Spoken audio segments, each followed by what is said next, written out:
अच्छा एक बात और है, देखो पुत्र के बगैर माता बांझ होती है, इसी प्रकार हमें भक्ति तो बहुत है पर हमारे अंदर ज्ञान वैराग्य नहीं है।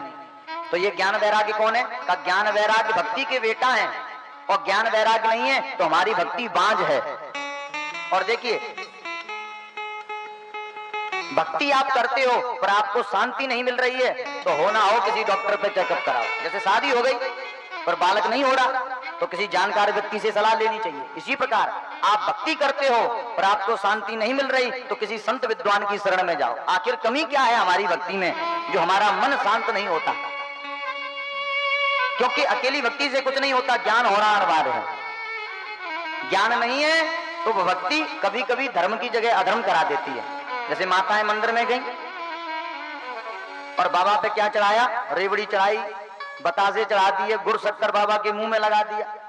अब बताइए, देखो बाबा भाव से पाते हैं, मूर्ति कभी भोजन करती है नहीं, पर माताओं को ज्ञान नहीं है तो क्या करती हैं कि बढ़िया बतासा बाबा के मुंह पे फोड़ दिया, गुड़ चढ़ा दिया, शक्कर लगा दी मुंह में।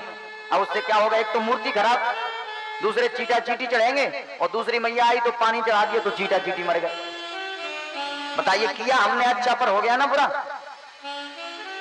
इस प्रकार से बिगर ज्ञान के भक्ति करना भी आपके लिए नुकसानकारी है। इसलिए भक्ति में ज्ञान होना अनिवार्य है। और ज्ञान का भाई कौन है? वैराग्य। ज्ञान हो और साथ में वैराग्य भी होना चाहिए। आप कहोगे कैसे? तो उदाहरण से समझेंगे।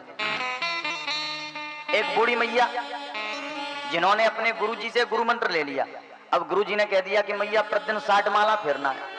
अब तो मैया प्रतिदिन नियम से 60 माला फेरती है। एक दिन की बात, मैया माला फेर रही थी, बहू ने दूध गर्म होने के लिए चूल्हे पे रख दिया। अब इतने में आ गई पड़ोसन, तो बहू तो गपर सपर करने लगी, क्योंकि 4 माताएं मिल जाए तो फिर तो ये समझ लो फिर वो काऊ की ना सुनेंगी।